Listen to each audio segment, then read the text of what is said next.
thrifting ain't easy, unless you're watching me.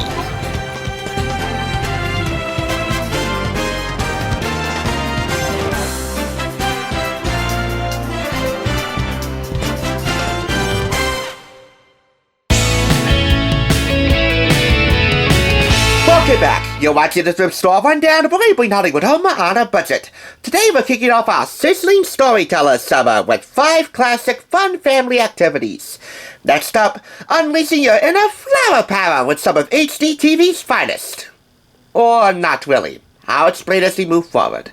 Gardening can be a bit laborious for the novice, and I'm sorry to say that this is no beginner's book, but I find if everybody pitches in and gets hands-on in the soil planting whatever they want to plant, gardening can so become a bit easier and a lot more fun. Around these parts, however, pop culture must always serve as the catalyst for such a fun family activity. So today will be no different with HGTV's flower gardening book, which unsurprisingly puts the garden back in home and garden television. Television's #1 home and garden resource brings home the secrets of great gardens across the country. In this Meredith Books publication, picked up for $4.99 here at home, unique thrift store in Patterson. Admittedly, gardening isn't one of my strong suits, either to do or to talk about in a book or any other kind of delivery system purchased secondhand, but I've always been interested in gardening, so here we grow again. And where do we grow specifically this time? In a place called Rave Hill Garden, where culture and horticulture meet, in an exceptional public garden that stretches high above the Hudson River in the Bronx. As you can see here, the pergola garden on the Great Lawn overlooks the Hudson River, and changes each season as baskets and pots around the Italianate structure are filled with bright plants. You'll find where culture and horticulture mingle and meet, along with tradition and experimentation. Key hallmarks for any good gardener, master or amateur. This is the master flower garden here, and in many areas of the book, they dissect the garden in telling you the various layers that went into each garden, the various plants and flowers that really make a garden go full bloom, silver foliage here, some tips from some of the master gardeners in the areas on how you can replicate at least a few of their more practical ensembles and displays at home, and some fun DIY projects from HGTV. This one is a guide to growing your own luscious herbs. Grow your own edible garden in a portable pot. If there's one thing I appreciate more than a good garden, it's part of a garden that you can eat, and herbs are certainly no exception. They give you the tools and materials to get started, and some practical instructions, along with a plant palette. That's your basic lineup of plants that you'll be wanting to plant for each particular project. And again, this is one that you can eat. Some of the more important steps are told through photographs, which is extra nice. This is the Brooklyn Botanic Garden. In a city known for infinite diversity and endless surprises, the Brooklyn Botanic Garden contributes its share of both. It's one of the largest cities in the world, so this garden offers visitors a tranquil refuge, which is definitely more than welcome. This is the Steinhardt Conservatory Palm House overlooking the mixed perennial border. We're talking perennials and annuals and semi-annuals in here, and for all the gardens in here, they give you a brief If You Go guide, which runs down as follows: their address, their phone number, website, their hours of operation, their upfront prices, the size of every garden, and how many zones there are in the garden for you to explore. I can assure you, a good chunk of this If You Go info has changed over the course of, I believe, over 2 decades. So definitely check up with each garden in here online to see if they're still current on their info. The Cranford Rose Garden is where thousands of roses help you find one that's right for your size. All you gotta do is ask one of those workers over there what kind of rose is good for me to accept. If you want to go some lame bachelor route. Or if you want to be a softer steel magnolia, how about you strike gold with some yellow magnolias?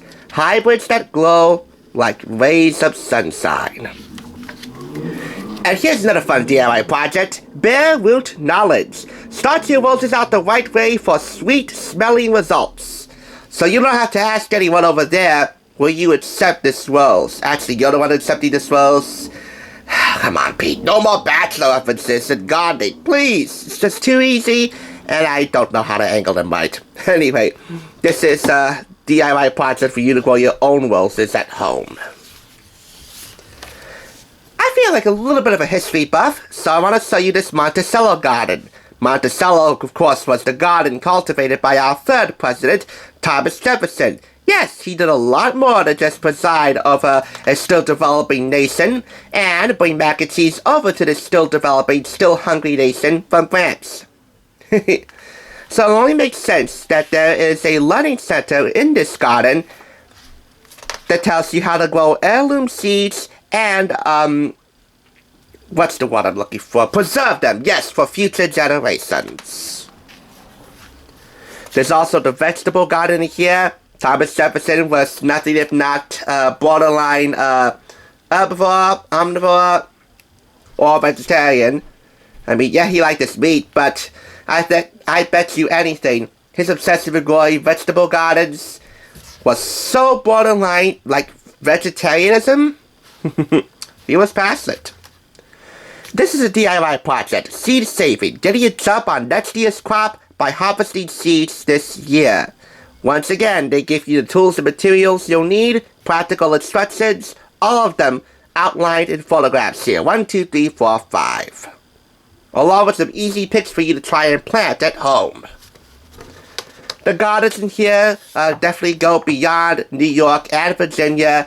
We're talking places from San Francisco to Phoenix. And if that's not enough, they give you a list of more great gardens here in this ending list, which you'll find at almost the very tail of the book. From Central Park, of course, in New York, to the Tucson Botanical Gardens in Tucson, Arizona. Eastern United States, Southeast and South, Central, Southwest, and the Mountain West. And additional resources for you to be a master gardener at home. The one thing that this is missing, however, is advice and tips for some of HGTV's resident on-camera pros. That would have made this a 5 out of 5 affair. Still, you can take an armchair tour of the best loved and most visited destination gardens and pick up ideas, growing tips, and advice on gardening as your souvenirs. 20 of the most fabulous public gardens in North America are on display in here, with their secrets at your disposal for your own garden projects. This retails for $39.90 in the US and $59.50 in Canada, according to the specific retailer for this particular copy, because I see a different retail price over here. $19.95 for the US and $29.95 in Canada. Who the heck wanted to rip somebody off with this particular copy? I don't know. I'm just grateful I got it secondhand. And that I'm able to share this 4.5 out of 5 clap deal with you. Again, a few tips for some of HGTV's on-camera personalities definitely would have knocked this one out of the park. But still, the expertise, the beauty, the practicality, and the fun are in full bloom. Thanks for tuning in. Just so you know, there's no limit to bringing Hollywood home on a budget. Please go ahead and check out another awesome review like this one by clicking here, and make sure you subscribe by clicking here. Until next time, I'll catch you, as I always do, on the flip side.